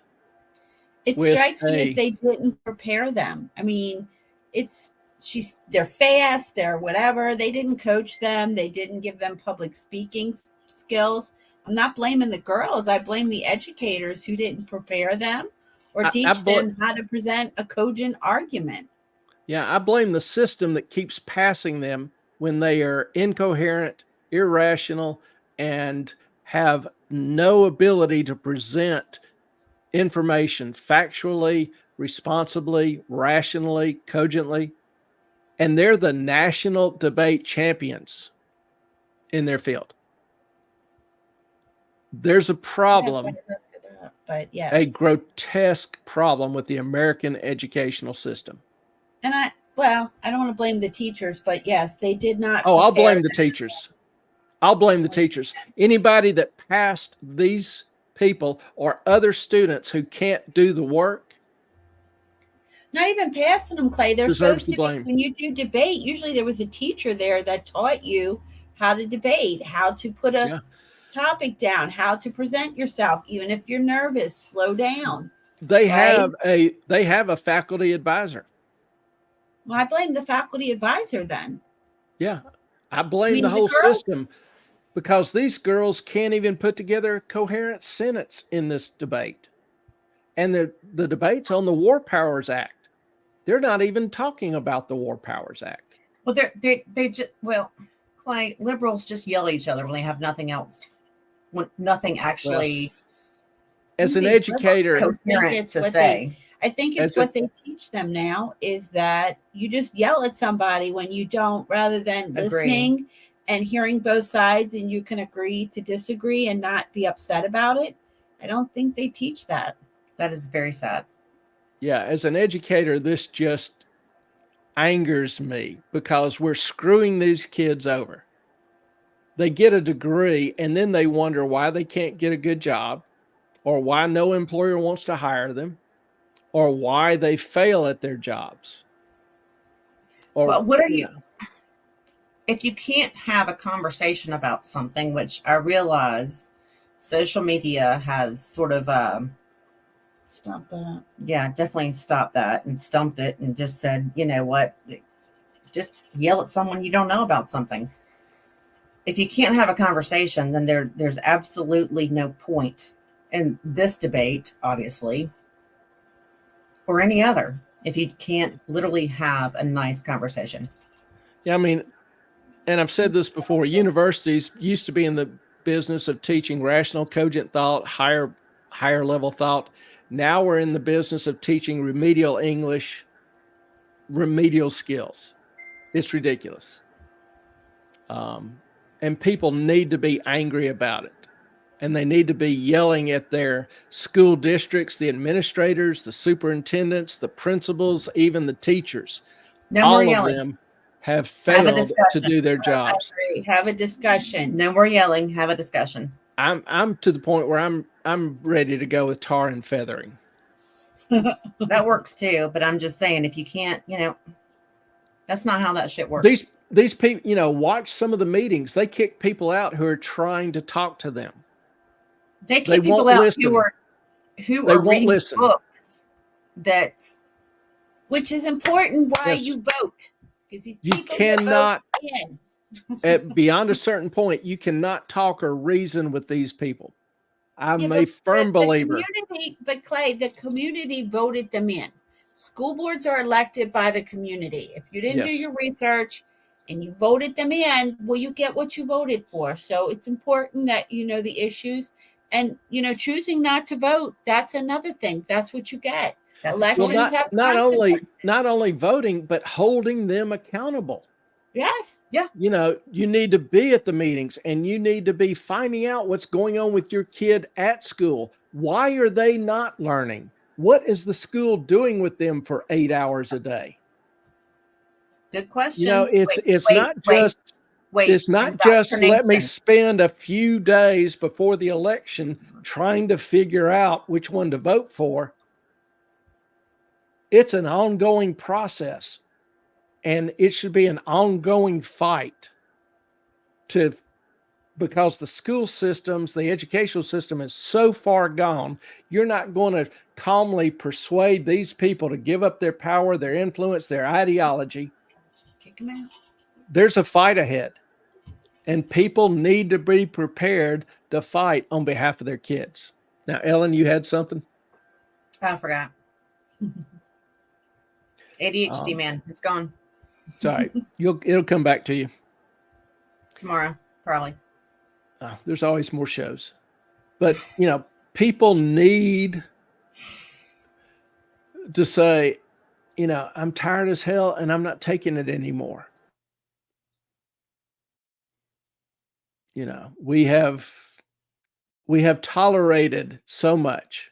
And I'm kind of, you know, maybe somebody said I'm getting like the Clint Eastwood character in Gran Torino, where he comes out with his Gran and says, "Get off my lawn," pointing it at these gangsters.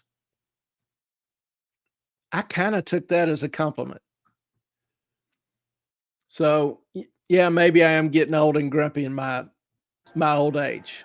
Hey, Moffat, we got to go to bed. I got a 8-10 hour drive tomorrow, and I got to work. Okay. All right. All right. Yeah, it's time anyway. We've run a little long. Do want to Bye, thank everybody. each and every one of you for being with us. We are grateful for you, thankful for you. Hope you all have a good week ahead. We'll look forward to seeing you Saturday night for Saturday Night Live. And if you have any questions or comments, do, you know, email us at moffatonmail@gmail.com or DM me on Twitter, Moffat on Money. We'll look forward to seeing you and hope y'all have a good week ahead. Blessings to you. Our time is up. We thank you for yours. Good night, everybody.